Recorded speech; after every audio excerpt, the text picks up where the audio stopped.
Hi welcome to my blog. ತುಂಬ ದಿನ ಆದಮೇಲೆ ವೀಡಿಯೋ ಹಾಕ್ತಾಯಿದ್ದೀನಿ. ವೀಡಿಯೋಸ್ ಇದೆ, ತುಂಬ ಅಪ್ಲೋಡ್ ಮಾಡಬೇಕು, ಮಾಡೋಕ್ಕಾಗಿಲ್ಲ.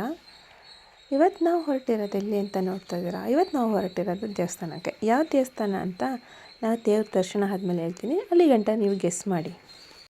ನಾವು ಈ ದೇವಸ್ಥಾನಕ್ಕೆ ಬಂದಿರೋದು ಅಮಾವಾಸ್ಯೆ ದಿನ. ತುಂಬ ರಶ್ ಇರುತ್ತೆ. ಈ ದೇವಸ್ಥಾನ ತುಂಬ ಹಳೆಯದು. ತುಂಬ ಜನ ಇಲ್ಲಿ ಅಮಾವಾಸ್ಯೆಗೆ ಹುಣ್ಣಿಮೆಗೆ ತುಂಬ ಜನ ಬರ್ತಾರೆ. ಪ್ರಸಾದನೂ ಅಲ್ಲೇ ಕೊಡ್ತಾ ಇರ್ತಾರೆ ಎನಿ ಟೈಮು. ಈ ದೇವಸ್ಥಾನ ಹೊರ್ಗಡೆಯಿಂದನೇ ಎಷ್ಟು ದೊಡ್ಡದಾಗಿದೆ ಅಂದರೆ ಇನ್ನು ಒಳಗಡೆ ಎಷ್ಟು ದೊಡ್ಡದಾಗಿರ್ಬೋದು ಅಂತ ನೀವೇ ನೋಡಿ. ಇಲ್ಲಿ ಪ್ರಸಾದ ಕೊಡೋ ಜಾಗ ಇದೇ ಇಷ್ಟೊಂದು ದೊಡ್ಡದಾಗಿದೆ. ನನ್ನ ಕಸಿನ್ಸ್ ಎಲ್ಲ ಬಂದಿದ್ದರು. ಎಲ್ಲಿ ಕರ್ಕೊಂಡು ಹೋಗೋಣ ಅಂತ ಯೋಚನೆ ಮಾಡ್ತಾಯಿದ್ದಾಗ ಈ ದೇವಸ್ಥಾನ ನೆನಪಿಗೆ ಬಂತು. ಈ ದೇವಸ್ಥಾನಕ್ಕೆ ನಾನು ಆಲ್ರೆಡಿ ಮುಂಚೆ ಒಂದು ಸಲ ಬಂದಿದ್ದೆ. ತುಂಬ ಚೆನ್ನಾಗಿತ್ತು ಅಂತಲೇ ಈ ದೇವಸ್ಥಾನಕ್ಕೆ ಬಂದು. ಈ ದೇವಸ್ಥಾನಕ್ಕೆ ಬರೋಕ್ಕೆ ಮೈಸೂರಿಂದ 3/4 ಗಂಟೆ ಆಗುತ್ತೆ. ಇದು ಬರೋದು ಗದ್ಗೆಯಲ್ಲಿ.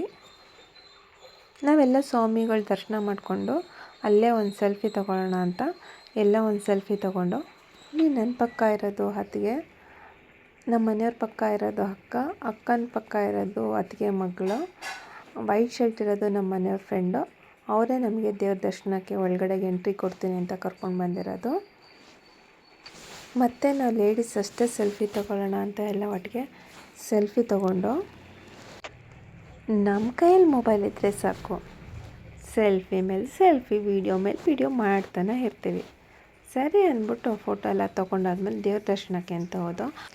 ದೇವಸ್ಥಾನ ಹೊರಗಡೆಯಿಂದನೇ ಎಷ್ಟು ಚೆನ್ನಾಗಿದೆ ಅಂದರೆ ಇನ್ನು ಒಳಗಡೆ ಇನ್ನೂ ಎಷ್ಟು ಚೆನ್ನಾಗಿರಬೇಕು. ಇದು ಮರದ ರಥ. ಈ ಮರದ ರಥ ಆದಮೇಲೆ ಮುಂದೆ ಒಂದು ರಥ ಇದೆ, ಅದೇ ಬೆಳ್ಳಿ ರಥ. ಅದನ್ನು ತೋರಿಸ್ತೀನಿ.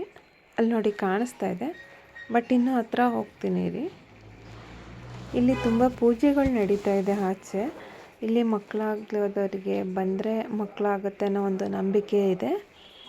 ಅಮಾವಾಸ್ಯೆ ದಿನ ಹುಣ್ಣಿಮೆ ದಿನ ನಾವಿಲ್ಲಿ ಏನು ಅಂದ್ಕೊಂಡು ಬಂದರೆ ಅದೆಲ್ಲ ಆಗುತ್ತೆ ಅಂತ ಒಂದು ನಂಬಿಕೆ ಹಿಂದಿನ ಕಾಲದಿಂದನೂ ಬಂದಿದೆ. ನಾವು ಬಸವಪ್ಪಂಗೆ ಕೈ ಮುಗಿದು ಒಳಗಡೆ ಎಂಟ್ರಿ ಕೊಡ್ತಾಯಿದ್ದೀವಿ. ಒಳಗಡೆ ಫೋಟೋಸ್ ಅಲೋ ಇಲ್ಲ ಅಂದರೂ ನಾನು ಫೋಟೋಸ್ ಮಾಡಿದ್ದೀನಿ. ಇಲ್ಲಿ ಕಾಣಿಸ್ತಾ ಇರೋ ಕೋಲಿಂದ ಅವ್ರು ಬಂದು ನಮಗೆ 3 ಸಲ ಆಶೀರ್ವಾದ ಮಾಡ್ತಾರೆ ತಲೆ ಮೇಲೆ. ಇದು ಮೊದಲನೇ ಸಲ.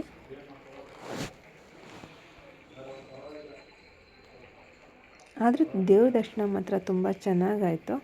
ಯಾಕೆಂದರೆ ನಾವು ಒಳಗಡೆನೇ ಹೋಗಿರೋದ್ರಿಂದ ತುಂಬ ಚೆನ್ನಾಗಿ ದೇವ್ರ ದರ್ಶನ ಆಯಿತು. ಈ 2ನೇ ಸಲಿನೂ ಆಶೀರ್ವಾದ ಆಯಿತು. ಮತ್ತು ಅವರು 3ನೇ ಸಲ ಮಾಡ್ತಾರೆ. ಅಮಾವಾಸ್ಯೆ ದಿನ ಇಂಥ ಪೂಜೆಗಳಲ್ಲಿ ಸಾಮಾನ್ಯ.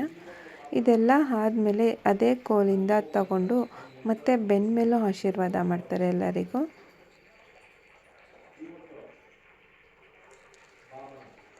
ಎಲ್ಲ ಆದಮೇಲೆ ತೀರ್ಥ ಹಾಕ್ತಾರೆ. ತೀರ್ಥ ಆದಮೇಲೆ ಪೂಜೆನೂ ನಡೆಯುತ್ತೆ. ತುಂಬ ಚೆನ್ನಾಗಾಗುತ್ತೆ. ದೇವ್ರ ದರ್ಶನ ಅಂತೂ ತುಂಬ ಚೆನ್ನಾಗಿ ಕಾಣಿಸ್ತಾ ಇದೆ. ದೇವರೇ ಎದ್ದು ಬಂದಿದೆ. ಈ ದೇವ್ರು ಬಂದು ಕೆಂಗಣ್ಣ ಸ್ವಾಮಿ ಅಂತ, ತುಂಬ ಶ್ರೇಷ್ಠವಾದದ್ದು. ಇದ್ರ ಪಕ್ಕನೇ ನಮ್ಮ ಹೊಗೆ ಮಾದಪ್ಪನ ದೇವಸ್ಥಾನವೂ ಇದೆ. ಇಲ್ಲೂ ಕೂಡ ಪೂಜೆ ತುಂಬ ಚೆನ್ನಾಗಾಯಿತು ಮತ್ತು ದೇವ್ರ ದರ್ಶನವೂ ತುಂಬ ಚೆನ್ನಾಗಾಯಿತು. ಹೊರಗಡೆ ಬೆಳ್ಳಿ ಬಸವಪ್ಪ ಇದೆ ನೋಡಿ. ದೇವಸ್ಥಾನ ಎಲ್ಲ ತೋರಿಸ್ತಾ ಇದ್ದೀನಿ. ತುಂಬ ಹತ್ತಿರದಿಂದನೇ ನಾವು ಫೋಟೋಸ್ ಎಲ್ಲ ತೊಗೊಂಡು ವೀಡಿಯೋಸ್ ಎಲ್ಲ ಮಾಡ್ದೋ. ಝೂಮ್ ಮಾಡಿ ಕೂಡ ಫೋಟೋಸ್ ಎಲ್ಲನೂ ತೋರಿಸ್ತಾ ಇದ್ದೀನಿ. ತಕ್ಷಣ ಮುಗಿಸ್ಕೊಂಡು ನಾವೆಲ್ಲ ಪ್ರಸಾದ ತೊಗೊಂಡು ಮನೆಗೆ ಹೊರಟು